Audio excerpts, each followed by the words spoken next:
Zapraszam Was serdecznie na nową serię, na pierwszy odcinek w tej serii, który będzie, moi drodzy,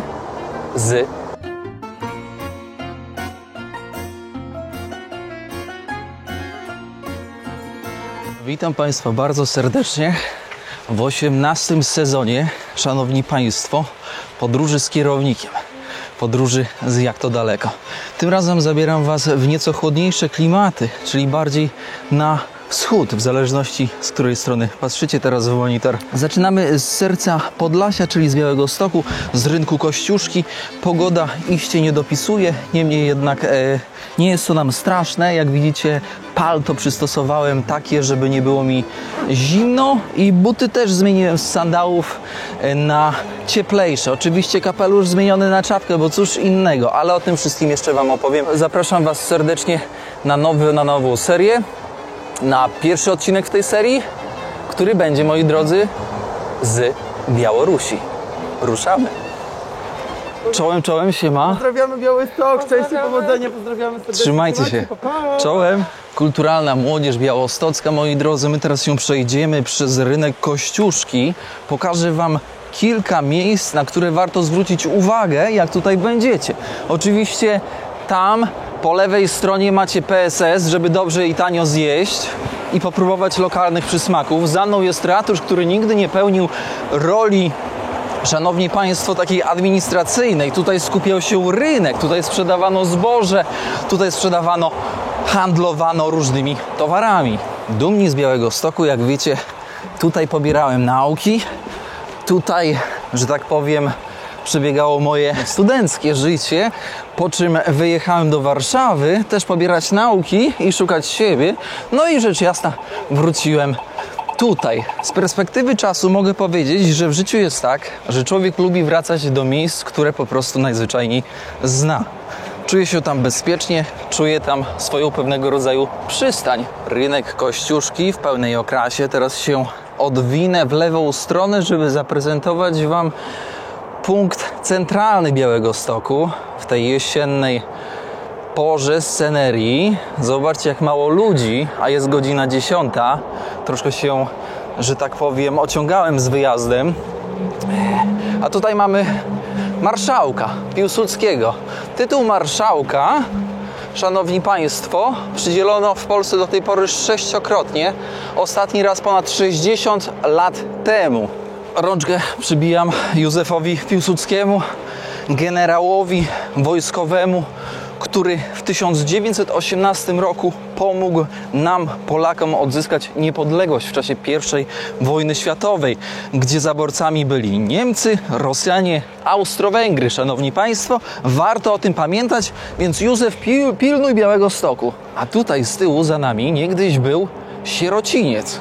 To były lata, to był okres II wojny światowej i to były lata 39-41. Tak, dokładnie tutaj, moi drodzy. A tutaj, jak szukałem mieszkania w Białymstoku do kupienia, to chciałem tutaj kupić w tym starym bloku, w samym centrum. Tutaj mamy kościół Farny, 1617, jeśli ktoś może mnie poprawić, jeśli się mylę, ale chyba się nie mylę. Najstarszy sakralny obiekt na terenie Białegostoku. Tutaj rzecz jasna już XX wiek, bazylika nowsza, początek XX wieku, czyli 1900 rok. Wy się pewnie zastanawiacie, czy to będzie vlog z Białorusi, czy z Białegostoku. Szanowni Państwo, żeby vlog był z Białorusi, to tam trzeba dojechać. A żeby tam dojechać, to trzeba, szanowni Państwo, dojść na wylotówkę. Idąc w stronę Pałacu Branickich, mijamy psa Kawelina, bulldoga angielskiego, który niegdyś pilnował hotelu Ritz. Hotel Ritz, jeden z nowocześniejszych hoteli w Europie na ówczesny czas, w którym, jeśli się nie mylę, jako pierwszym była zastosowana, moi drodzy, winda. A to już wyższy poziom. Tego Kawelina stworzono, wyrzeźbiono w 1936 roku. W 1944 roku, kiedy Niemcy wycofywali się z aktualnych terenów tutejszego aktualnego Podlasia, no to niestety oryginał zawinęli pod pachę, że tak powiem, jak dużo innych rzeczy z terenów Polski. Ja tutaj, korzystając z okazji, z waszej atencji, tutaj bym poprosił, żeby zwrócili, bo to nasze. No, witam na Włościach. Pałac Branickich, taki szybki w ogóle tour po Białymstoku. Fajna miejscówka, jak przyjedziecie, żeby sobie odpocząć, posiedzieć, pochillować. Pokażę wam tyły pałacu. Pałac aktualnie jest dla turystów, tam jest Muzeum Farmacji. No i oczywiście też mieści się tutaj, no moi drodzy, kurczę, no jak będziecie mi tak drogę zasłaniać, to ja nigdy na tą Białoruś nie dojadę. Tutaj blokada jakaś. Słuchajcie, tutaj znajduje się część Uniwersytetu Białostockiego, znaczy medycznego. O, pyk, smyk i jesteśmy. Jak coś, drogie władze Białegostoku, nie widziałyście tego, że tak powiem, występku. Jesienna aura, wycieczka szkolna, ogrody francuskie, piękne, symetryczne, geometryczne struktury. No i rzecz jasna, rzeźby. Moi drodzy, ryba. Ryba na Białorusi będzie znaczyć coś więcej, bo będziemy próbować, że tak powiem, swoich sił wędkarskich, ale o tym jeszcze zobaczycie. I wracam najkrótszą drogą. Wy sobie tak popatrzcie, żebyście też mieli coś z życia. O! Bo w życiu trzeba wiedzieć, jak się ustawić. To ja wam powiem. Ja już swoje lata mam. Że tak powiem, cyferka 3 już jest z przodu u mnie w kartotece. Ale tak, zobacz, leżysz, pijesz herbatkę albo jesz sobie coś smacznego. Ty wiesz, jak się ustawić. Wersal Podlasia. Magnacka rezydencja kierownika. No chciałoby się, ale niestety jeszcze trzeba popracować, żeby na taką rezydencję, moi drodzy, zapracować. XVIII wiek, styl barokowy, w środku bomba. Ale najlepsze jest to, że z tym miejscem wiąże się też moja, że tak powiem, życiowa historia poniekąd, jakaś część, rzecz jasna. A mianowicie z bramą, którą wam zaraz zaprezentuję. Pałac Branickich, ikoniczny punkt. Ja, walczący z czarkami gdzieś w świecie, to jest w ogóle smok. Każdy z nas ma w sobie demona. Niektórzy wiedzą, że moje nauki były również pobierane na Politechnice Białostockiej, którą serdecznie pozdrawiam, na Wydziale Zarządzania, na kierunku turystyka. I widzicie, do czego studia doprowadziły?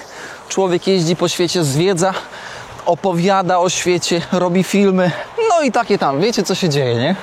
Ale w czasie studiów tutaj miałem praktyki w punkcie informacji turystycznej, no i wyobraźcie sobie, że odpowiadałem również za nakręcanie tego dzwona, który się raz dziennie ręcznie nakręca, żeby ta sprężyna tam sobie pomalutku działała, a żeby białostoczanie mieli aktualną godzinę. Więc trochę tutaj, że tak powiem, czasu spędziłem. Słuchajcie, dobry w ogóle ten zarąbisty wstęp. O, bajka. Teatr Aleksandra Węgierki, teatr dramatyczny. Trzeba przyjechać, trzeba zobaczyć. Ktoś zaraz zapyta: kierowniku, dlaczego ty tak błądzisz po tym Białymstoku? No dawaj, mordo, zatrzymuj się. Tutaj akcja idzie. Ja wam już mówię. Ponieważ tutaj jest autobus miejski, który wywiezie mnie potencjalnie, bo nie jestem pewny, na wylotówkę. Nie chcę też nic mówić, ale zapomniałem o tak zwanym paliwie do sandałów. Moi drodzy, łapeczka, komentarz, czyli ślad węglowy i rzecz jasna podanie odcinka dalej, czyli poczta sandałowa, żeby to szło jeszcze dalej. Za mną, nie będę już tam lecieć, pokazywać wam, hotel Gołębiewski.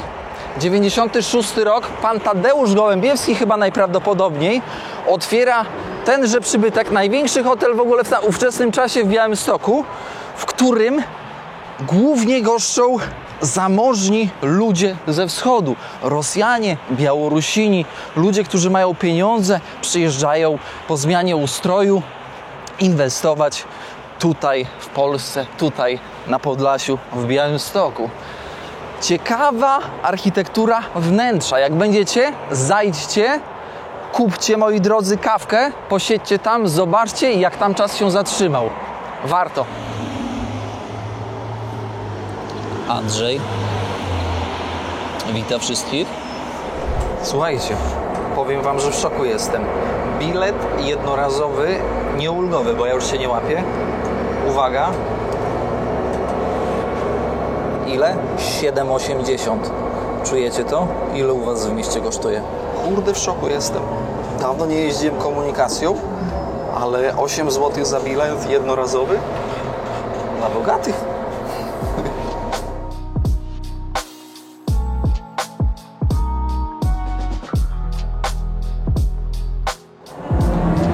Dosłownie 10 minut jazdy i zaraz będziemy na wylotówce, na 19. Oczywiście będziemy się kierować w stronę Terespola.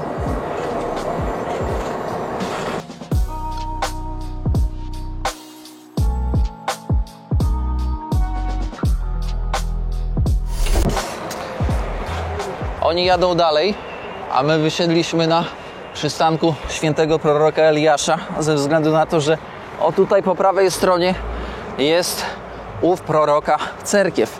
Kiedyś przyjdziemy tutaj, pokażę Wam tą miejscówkę, ale teraz musimy się skupić, szanowni Państwo, na łapaniu stopa. 19. W kierunku Siemiatycz, mojego miasta rodzinnego, ale do mamy nie będę zajeżdżać. Byłem ostatnio, więc nie będę się zatrzymywać, bo jak ja zacznę tak się wszędzie zatrzymywać, to wiecie, co z tego będzie? To my do tej Białorusi to za 100 lat dojedziemy. Ale wykminiłem w ogóle pomysł. Mistrzostwo świata. Na partyzanta wbijam z kamerą do samochodu. W sensie nie tak na chama, że wiecie, tak na chama, tylko tak kulturalnie. Będę odpalać kamerę, zobaczę, kto w ogóle, wiecie, się trafi. Jeśli osoba się nie zgodzi, no to nie będę wsiadać. Pal go 8. W sumie zobaczcie, ile tutaj aut leci, więc spokojnie sobie kolejne złapię. Ale pogadam z tymi ludźmi o życiu, o tym, co czują. No co, kurczę, 170 km do granicy z Terespolem, to co ja mam robić? Pogadać tylko pozostaje. Szanowni Państwo, Tomasz, dzień dobry. Widz kanału. Nie zdążyłem kciuka wyciągnąć. Człowiek z Białegostoku, zgadza się? Dokładnie. Właśnie, już tutaj się zatrzymał, jedzie do Zabudowa. Słuchaj, Tomku, jadę na Białoruś. Z czym kojarzy Ci się Białoruś? Bo jesteś białostoczaninem? Jestem, tak. Ale mam dużo znajomych na Białorusi. No właśnie, takie pozytywne raczej, co? Raczej tak. Mam tam znajomych pełno, ale teraz taki okres, powiem Ci, że trochę strach tam jechać, bo zaraz mogą z Ciebie szpiega zrobić. No znaczy oczywiście nie neguję tego, bo to jest bardzo możliwe, ale już ja nie jadę, wiesz, w takich, że tak powiem, celach szpiegowskich, tylko jadę po prostu, wiadomo, wiesz, no. Masz odwagę po prostu, że... Zresztą Ty obejrzy świat jesteś, no co tu gadać. Ale zobacz, kiedyś, jeszcze z 10 lat temu w Białymstoku Białorusinów dużo było. Tak, teraz Nie? mało Ukraińców więcej jest. Więcej Ukraińców, tak, Białorusinów. Kiedyś, pamiętam, przyjeżdżali po zakupy, telewizory. Ale pracowało więcej Białorusinów. Tak. Ale nigdy, nie wiem, nigdy nie słyszałem, żeby były z nimi jakieś problemy tutaj. No nie. Nie? Bo to normalni ludzie. Ukraińcy są roszczeniowi strasznie. Oni jacyś tacy, no dziwny naród. A Białorusinów, zobaczcie, jeszcze na studiach, jak byłem na Politechnice Białostockiej, sporo było Białorusinów, młodych ludzi, którzy przyjeżdżali się, wiecie, uczyć, nie?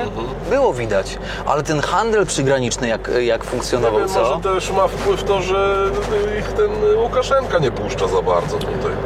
Nie wiem, jak u nich wygląda ta teraz procedura paszportowa, ale pewnie jest utrudniona też. Żeby zatrzymać obywatela, wiesz, w kraju. tak. No tak jak kiedyś przysłowiowo za Podejrzewam, że komuny. finansowo niektórzy teraz już po prostu trzeba za duże pieniądze mieć, żeby wyjechać z tej Białorusi. Nie wszystkich stać na pewno. Wiesz, tak jak kiedyś lata 80., 70. w Polsce, żeby było można wyjechać, trzeba było postarać się o paszport.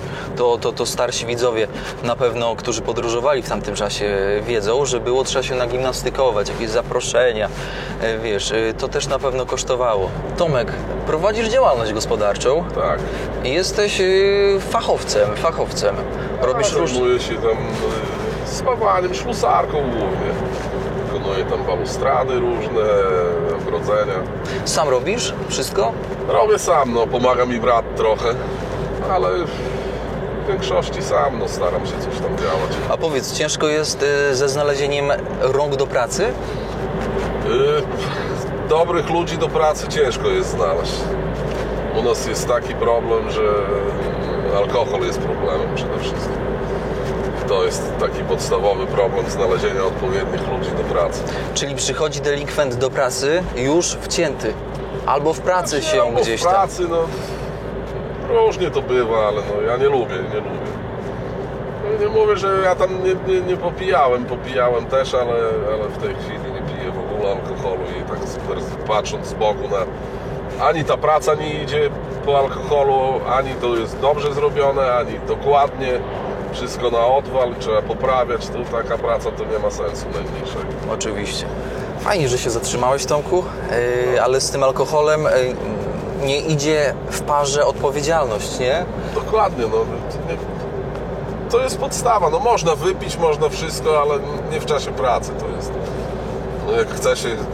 Znaczy ja to z perspektywy bardziej, bo ja to wykonuję, nie? Jakby sprzedaję swoją usługę, jak ktoś mi pomaga i zaufanie to Świadczysz, rzecz. no, tak jakby twoja twarz... Zatrudniasz kogoś, to powiedzmy, no, darzysz go jakimś zaufaniem, zostawiasz go przy robocie, on coś tam robi, prawda, ty coś innego, albo gdzieś wyjeżdżasz jak ja teraz i oczekujesz, że tam wszystko porobione, a tu się okazuje, wracasz, że tam jest piwko, jest wszystko nie tak, jest Balety. jakiś balet albo coś, płacić trzeba, no a to nie idzie w parze, brak odpowiedzialności. Oczywiście. Tomku, a tak się zastanawiam teraz nad jednym. Nie pytałem Cię jeszcze o to. Czy Ty się obawiasz trochę tego, co się dzieje za wschodnią granicą? Nie, w ogóle nie. Intuicja podpowiada, że nie ma czego. Nie, absolutnie. To straszenie ludzi jest niepotrzebne. No, to dla mnie to jest... Może na początku człowiek jakieś miał takie obawy, czy z tym związane, ale teraz ja nie mam. Ja jak patrzę na tą całą sytuację, że cały czas nas szczują na tych Rosjan, to ja nie wiem w ogóle, z czego to wynika.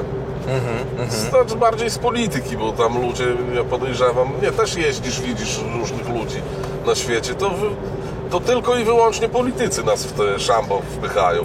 Czy uważasz, że teraz nie ma takiego kanału informacji, który jest rzetelny? Nie ma żadnego. Ja oglądam to czasami tą telewizję, ale tak, że powiedzieli konkretnie prawdę, to... Żeby tak człowiek poczuł w środku, nie? Że to jest faktycznie tak, a nie inaczej, nie? Dokładnie, no. Każdy z każdej strony. Jednych nawet jak Ukraińców napadli, oni swoją historię podają, Rosjanie swoją. U nas nie mówią o pewnych rzeczach, które tam się dzieją, które się zadziały wcześniej. I to wygląda tak, jakby to była wina tych Rosjan, a wina zawsze jest po środku. Jest tak samo jak w małżeństwie. Dobrze porównane. Świetnie porównane. Nie ma co tam szukać jednego winnego. No. Tomku, bardzo dziękuję. Wszystkiego dobrego. Dziękuję za rozmowę. Trzymaj kciuki. No będę. Wsadzaj filmy też. Tak, będę. Za kilka dni będzie odcinek, więc obserwuj, pozdrów syna. Dobra. Trzymaj się, cześć. O, kochani, i to ja lubię na Podlasiu łapać stopa. Czasem łapiesz, czasem nie łapiesz i złapane. Człowieku, krzesełko może powinienem sobie kupić. Gdzie woda leci, ty? Woda to podstawa, mordo. Żeby się nie odwodnić. Bo to, co ja uprawiam aktualnie, to jest, moi drodzy, włóczęgostwo. Ale w sumie tak, włóczęga ma dom. Bezdomny nie ma domu, ale włóczęga ma dom. Się włóczy, ale nie ma celu. A jak ja mam cel i się włóczę, to jak się nazywam? Podróżnikiem. Może i by ciężarówkę złapali z zagranicy. Słuchajcie, ręki nie dam uciąć. Takie stare chaty na Podlasiu naprawdę robią klimat. Ale ja naprawdę nie wiem, czy my dzisiaj do tej granicy dojedziemy. Wiecie, tutaj gadka szmatka, że tak powiem. I czas leci. Na trasie aut jest. Ogólnie to długo nie stoję. Tutaj za bardzo nie ma gdzie stanąć, ale stanę tutaj na wylocie, tak będzie można... Też lipa, bo... Szefie, lipa. Tutaj stanę, bo tam zakręt. Nie będę utrudniać sobie i kierowcy. Ciekaw jestem, czy ludzie jak mnie widzą, to myślą sobie, że ja jestem tym uchodźcą. Czaj, ty, uchodźca z Afganistanu. Ty, może tak być, nie? Ale chyba raczej nie. Może trochę nie wyglądam tak egzotycznie. Nie wiem. Nie wiem, tak ciekaw jestem, co wy o tym myślicie, aspekcie. Bo czasami zachodzę w głowę, bo w Afryce to nie ma tematu. Bo tam po prostu wiadomo, że biznesmen bogaty, ale tutaj ciekaw jestem, co ci ludzie myślą, jak patrzą na gościa w pomarańczowej kurtce. Ty, żebym ale jak złapię, żebym kamery nie zostawił. Szanowni Państwo, kolejny stop z Panią Sylwią. Serdecznie pozdrawiamy Panią Sylwię. Tutaj Pani Sylwii nie będziemy męczyć pytaniami. I co? I jedziemy do przodu. I jesteśmy w Rybołach. Jeśli ktoś jest z Rybą albo ma rodzinę w Rybołach, proszę pozdrowić ode mnie. Pani Sylwia nie zechciała wystąpić. Piękna kobieta. Pani Sylwio, jest Pani piękną kobietą i bardzo ciekawą. Trzymam kciuki za Pani studio tatuażu. Żałuję, że się nie udało z Panią pogadać, ale tak bywa. A my łapiemy dalej. Nie jest to najlepsza miejscówka do łapania. Kurde, zmienię. Bo tu Czarek mówi, że kurde mordo, idź tam dalej, bo to nie są rewiry na łapanie stopa. No i ma rację. Podejdę trochę dalej, bo tutaj jest tak z górki. Jako stary wyjadacz autostopowy wiemy, że nie ma znaczenia miejsce łapanie, bo i tak zawsze ktoś się zatrzyma, ale można to miejsce zmienić i sprawić, że ten ktoś się szybciej zatrzyma. To jest hit sezonu. Pawły. 4 kilometry. W Rybołach chatę do kupienia. 108 a z kodem jak to daleko 1% zniżki. Jest wylotowa. Mordo. Patrz jaka zarąbista wylotówka. Czego więcej chcieć? Tutaj nie można narzekać. Tu nawet sklep...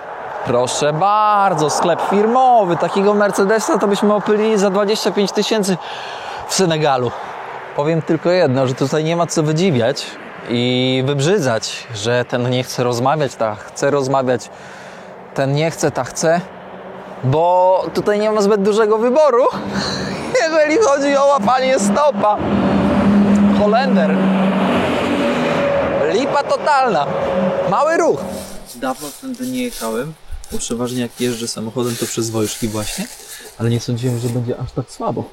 I podkreślam, jesteśmy w środku tygodnia, a jest godzina około tam 11:30. Mordole. Gdybym ja zwątpił, to by mnie dzisiaj tutaj nie było. Już bym dawno gdzieś został na Dalekim Wschodzie albo gdzieś w środku Afryki. Bym chaty, że tak powiem, z odchodów lewił z tego zwątpienia. O, jedzie moja szansa. Cyrkowy show. Powiem wam, że naprawdę dawno nie widziałem plakatu cyrkowego i żeby ogólnie ktoś był w cyrku. W sensie jest to takie nietypowe. Strasznie. Dobra, ja tutaj próbuję swoich sił. Trzymajcie kciuki! Z panem podjechałem. Pan angielskim autem. Nie zdążyłem kamery nawet wyciągnąć, bo dosłownie kawałek. Jesteśmy nad Narwią. W prawo. Lublin, Siemiatycze. Zaraz wam podejdę, pokażę. Narew płynie tutaj. Proszę bardzo, tu jest most. Najlepiej to by było wyjść na główną drogę, ale na głównej drodze tutaj nie ma, bo ja znam te rewiry. Nie ma gdzie stanąć, więc stanę tutaj na takiej dojazdówce, która idzie od strony Białegostoku i próbujemy. My tutaj, moi drodzy, jedziemy z Kingą przez Siemiatycze. Pozdrawiam wszystkich z Siemiatycz, widzów. Proszę bardzo, znane rewiry. Witam szanownych państwa z Siemiatycz. Moje miasto rodzinne. W Siemiatyczach dostałem 3 mandaty i teraz po tak zwanemu afrykańsku, moi drodzy, przechodzę sobie przez ulicę. Siemiatycz wam nie pokazuję, bo próbujemy się przebić jak najszybciej na Terespol, ale zajdziemy jeszcze do Kmicica, zjemy sobie obiadek. Zapomniałbym. Słuchajcie, z tamtego miejsca przy moście zabrała mnie koleżanka Kinga. Z teściem jechali sobie z Białegostoku. Kinga mówi, kurczę, Tomek! No i powiem wam, że się udało normalnie jak ślepej kurze ziarno. Jeszcze Kinga mnie podrzuciła na wylotówkę z Siemiatysz, więc naprawdę bardzo dziękuję, Kinga. Proszę pozdrowić Karola. Legendarny zajazd Kmicic. Tutaj sobie zjemy obiad? No chyba, że nie robią, ale nie, chyba robią. Serwują. A stąd pamiętam, kiedyś jechałem stopem do Norwegii. Prawda jest taka, że ja z tej wylotówki to atakowałem przeróżne kierunki w świecie. Włącznie z Afryką, bo jechałem na Warszawę też stąd. Kurde, tyle tutaj życia, że tak powiem, pozostało, że głowa mała. No, idziemy, coś wybierzemy. O, ale zimno. Słuchajcie. Herbatka. W zajeździe Kmicic serdeczne pozdrowienia dla właściciela Marcina, który chyba rok temu przejął ów przybytek. No więc posilimy się. Zaraz Wam pokażę, jak to mniej więcej tutaj wygląda od środka, tylko będę musiał najpierw trochę zjeść, żeby mi nikt nie mówił, że nie nagrałem. Proszę teraz zazdrościć. Schabowy, ziemniaczki pieczone, majonez, ogóreczki. To nie jest Afryka. To właśnie kocham w naszym kraju, że tutaj można po prostu dobrze zjeść. Nie trzeba się denerwować, że będzie rozstrój żołądka. Smacznego. Tutaj mamy też siemiatyczan. Pozdrawiam serdecznie. I tak, moi drodzy, tutaj mamy Kmicica i Oleńkę. Daniel Orbryski, urodzony w Drogiczynie. Tutaj rzecz jasna ujęcia z Potopu, który miał swoją premierę w 1974 roku, więc jest kawałek historii. No i tutaj rzecz jasna, pani Marzenka, 42 lata, na stanowisku, na jednym stanowisku, moi drodzy, skończyła liceum i przyszła tutaj pracować. Jak będziecie przejazdem, to koniecznie proszę zajrzeć i zjeść schabowego. Ale ja się najadłem jak szalony. Słuchajcie, trawnikiem nie będę chodzić jak w Afryce. Podjedzone, można jechać dalej. Teraz by się przydał jakiś tir, ale nie, z drugiej strony też nie. Bo tak, są dwie granice otwarte na Białoruś. Jedna jest dla ruchu pasażerskiego i osobowego, a druga jest dla tirów. Więc my musimy złapać, moi drodzy, osobówkę, bo jak tirem pojedziesz w Kukurykach, tak się nazywa ta granica, w Kukurykach, nieopodal Terespola, no więc trzeba to dobrze wykminić, żeby nie wpaść w tak zwane bagno podróżnicze. Bo najgorsze, co można zrobić, to źle ocenić, źle oszacować i trafić tam, gdzie się nie chciało trafić. Jak dziś pamiętam fotę z 2017 roku, jak tutaj stoję i łapię stopa z planem dotarcia do północnej Norwegii. Zimą, żeby była jasność, zimą! Czaicie bazę? No i co, na Podlasiu też macie ścieżki rowerowe. Nie tylko jazda samochodem. Świry. No łapiemy dalej. Ty, ja wam powiem, że tak o, po swoich stronach to aż miło pojeździć. No zobaczcie, pogadacie, tutaj kogoś spotkasz, tutaj ktoś znajomy, tego, tamtego.